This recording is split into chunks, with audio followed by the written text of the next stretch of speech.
अगर आप हमारी वीडियो देखना चाहते हैं ना, तो लाल रंग का बटन दबा के चैनल को सब्सक्राइब कर लीजिए। और हाँ, जाते जाते ना घंटा भी दबा दीजिए, ताकि हमारी वीडियो का नोटिफिकेशन आपके पास।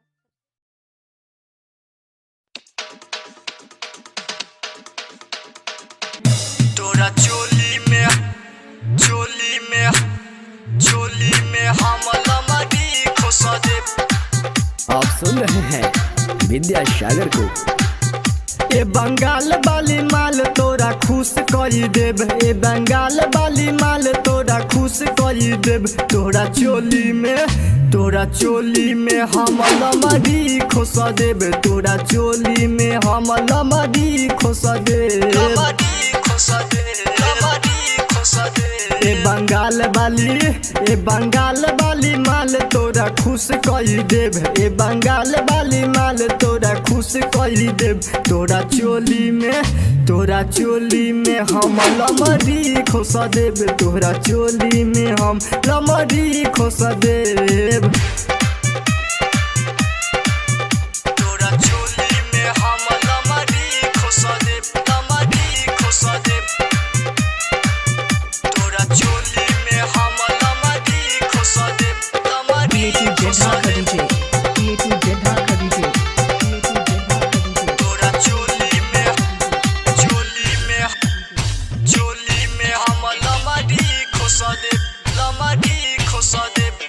काहे तू हमसे दूरे भागतारू, दूसरे के संगे मजा मारतारू, मजा मारतारू, मजा मारतारू। हाँ काहे तू हमसे दूरे भागतारू, दूसरे के संगे मजा मारतारू, मजा मारतारू। हो लइका बुढ़ाऊ सबके तू किस दे दे, किस दे दे, किस दे दे। हो लइका बुढ़ाऊ सबके तू किस दे दे। तोरा चोली में हम लमरी खोसा देब, तोरा चोली में हम लमरी खोसा देब। तोरा चोली में हम लमरी खोसा देब, तोरा चोली में हम लमरी खोसा देब, लमरी खोसा देब। लमरी खोसा देब, लमरी खोसा देब। गजब के बाट तोहरी ह जबहनी, काहे तू हमके लइका बुझतारू, लइका बुझतारू, लइका बुझतारू। हाँ गजब के बाट तोहरी ह जबहनी, काहे तू हमके लइका बुझतारू, लइका बुझतारू। एक बार तू हमके किस दे दे, किस दे दे, किस दे दे।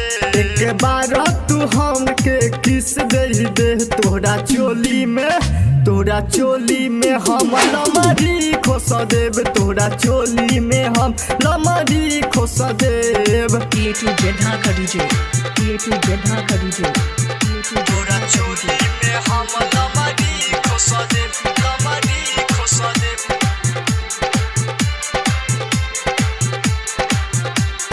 लमरी खोसा देब, लमरी खोसा देब। राइटर रवि रंजन से मिले जात बारू, विद्यासागर के काहे डांटत बारू, काहे डांटत बारू, काहे डांटत बारू। राइटर रवि रंजन से मिले जात बारू, विद्यासागर के काहे डांटत तारू, काहे डांटत तारू। हो गणेश रंजीत के अब एक बार दे दे, एक बार दे दे, एक बार दे दे। हो गणेश रंजीत के अब एक बार दे दे। तोरा चोली में हम लमरी खोसा देब, तोरा चोली में हम लमरी खोसा देब।